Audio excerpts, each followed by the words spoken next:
जो जो विद्यार्थी पॉलिटेक्निक प्रवेश परीक्षा का फॉर्म भरे हैं, इस वर्ष का पॉलिटेक्निक एग्ज़ाम का डेट परसों है, परसों यानी 12 जुलाई रविवार को है। ठीक है, 12 जुलाई रविवार को है। इसका एडमिट कार्ड डाउनलोड हो रहा है।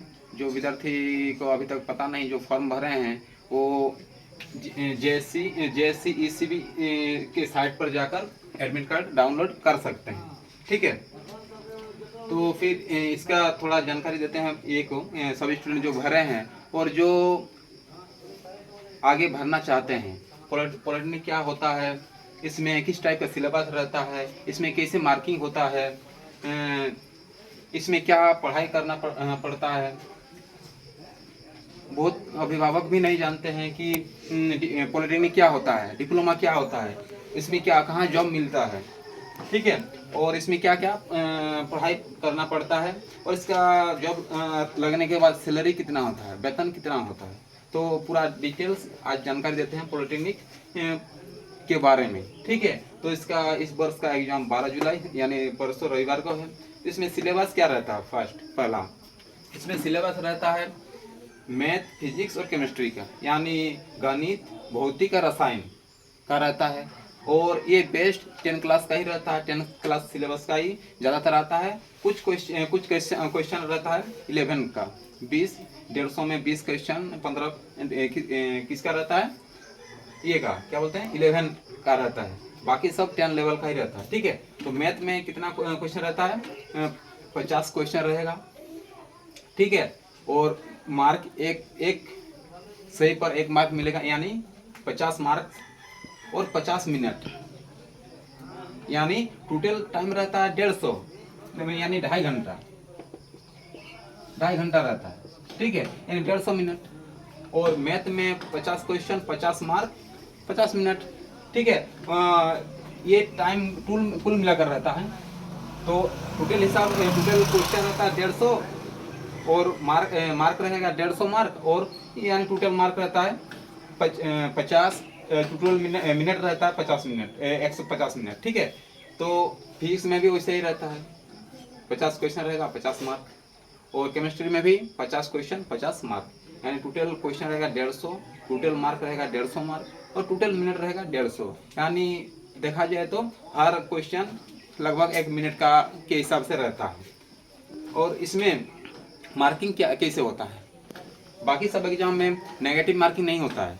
ठीक है, इसमें क्या होता है, नेगेटिव मार्किंग होता है, यानी सही प्रश्न पर 1 मार्क मिलेगा, और अगर गलत होता है, एक क्वेश्चन गलत होता है तो 0.25 कटेगा मार्क, यानी 4 क्वेश्चन गलत होने पर 1 मार्क कटता है। ठीक है, बाकी एग्जाम ज़्यादातर एग्जाम में नेगेटिव मार्किंग नहीं होता, लेकिन इसमें नेगेटिव मार्किंग होता है। 1 सही पर 1 मिलेगा और 4 गलत पर 1 नंबर कटेगा। किसी किसी स्टूडेंट का नेगेटिव में भी मार्क चला आता है। कैसे आएगा, जैसे पूर्ण क्वेश्चन 150 है, अगर 150 में 50 क्वेश्चन स्टूडेंट का सही हुआ, यानी मिलेगा 50 मार्क।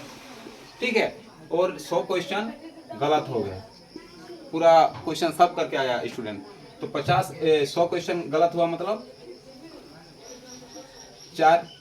25 नंबर काटेगा, इसका 25 आएगा मार्क।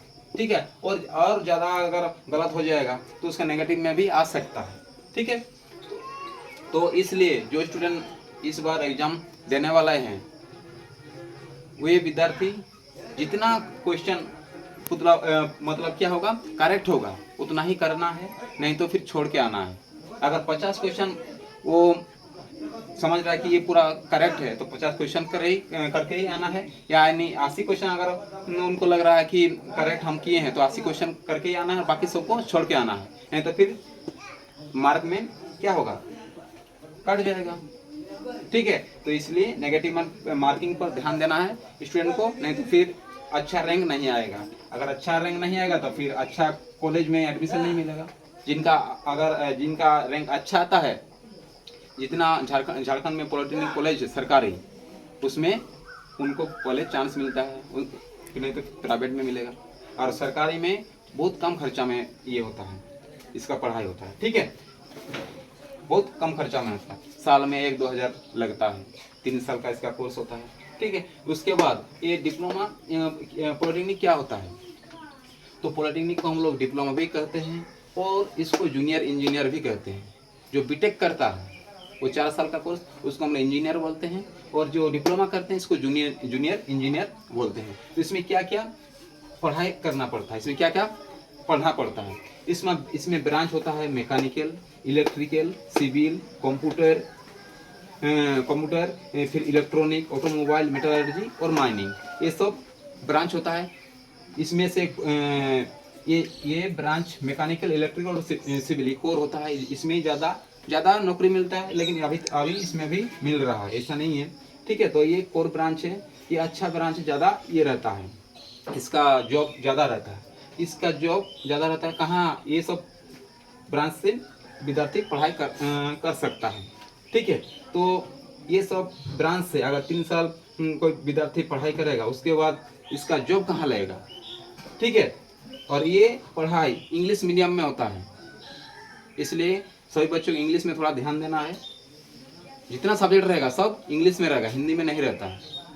ठीक है, जितना 5 सब्जेक्ट रहेगा, 6 सब्जेक्ट रहेगा तो सब इंग्लिश विषय में रहता है, हिंदी में नहीं रहता है।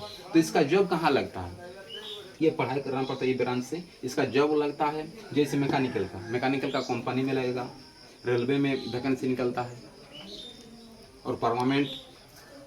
ठीक है, इलेक्ट्रिकल का जो इलेक्ट्रिकल ब्रांच से किए हैं, इलेक्ट्रिकल ब्रांच से करने से उसको हम लोग जानते हैं कि ट्रेन ड्राइवर होता है।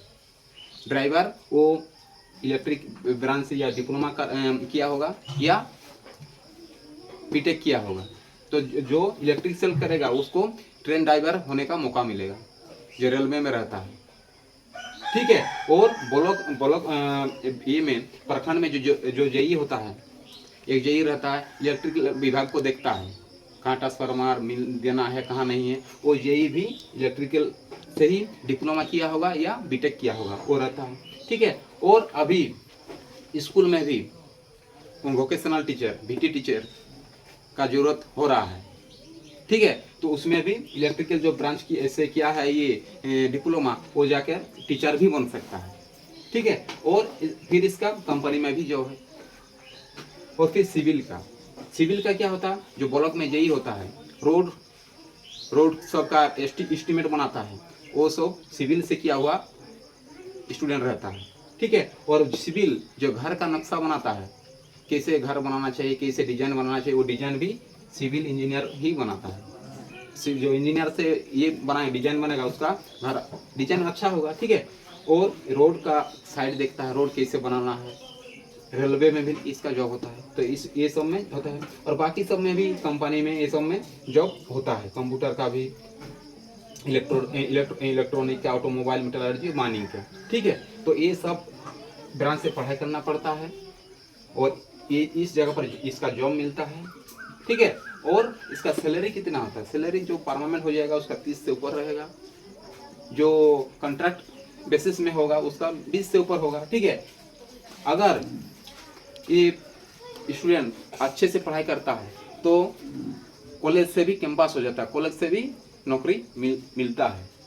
ठीक है, और कॉलेज से भी नौकरी मिलता है। और जो स्टूडेंट का हो सके जॉब नहीं मिलता है तो अभी कंपनी में सुपरवाइजर पोस्ट में भी ले रहा है, वो डिप्लोमा या बीएससी स्टूडेंट को, ग्रेजुएशन स्टूडेंट को ले रहा है, तो उसमें भी जाकर कॉन्ट्रैक्ट बेसिस पर सुपरवाइजर भी कर सकता है, उसमें भी 20 से ऊपर इसका पेमेंट रहता है। ठीक है, ये हो गया डिप्लोमा के बारे में जानकारी। तो जो स्टूडेंट, और इसका थोड़ा जानकारी देते हैं, जो स्टूडेंट 10 पास, इसका 10 पास होना चाहिए और कुछ नहीं, 10 पास जो स्टूडेंट होगा वो डायरेक्ट डिप्लोमा कर सकता है। जो स्टूडेंट जिसका परिवार आर्थिक स्थिति अच्छा नहीं है, ठीक है, जैसे ग्रेजुएशन करेगा, फिर बीएड करेगा, फिर टीचर का ये करेगा, तैयारी करेगा, तो 6, 7, 8 साल तक ये करना पड़ता है, इंटर करना पड़ता है। ठीक है, तो 8 साल तक पढ़ाई करना पड़ेगा मैट्रिक के बाद, तब जाकर उसका टीचर में जॉब मिलता है, ठीक है। लेकिन डिप्लोमा अगर करेगा कोई विद्यार्थी जिसका आर्थिक स्थिति घर का अच्छा नहीं है, तो डिप्लोमा करने के बाद, मैट्रिक के बाद डिप्लोमा अगर करेगा तो 3 साल के बाद उसका जॉब लग सकता है। तो इसलिए जो विद्यार्थी जिसका घर आर्थिक स्थिति अच्छा नहीं है, वो 3 साल, मैट्रिक के बाद 3 साल करके डायरेक्ट जॉब ले सकता है, उसको मिल सकता है, ठीक है। इसमें ज़्यादा पढ़ाई करना नहीं पड़ेगा, उसको जॉब मिलेगा, ठीक है। तो जो विद्यार्थी इस बार भरे हैं वो ये नेगेटिव मार्किंग का ख्याल रखें, और जो विद्यार्थी आगे भरना चाहते हैं वो वीडियो ध्यान से देखें और इसके बारे में पूरा डिटेल्स जानकारी लें, और वो भी डिप्लोमा करें और जूनियर इंजीनियर होने का मौका उनको मिलेगा, ठीक है। सभी को धन्यवाद।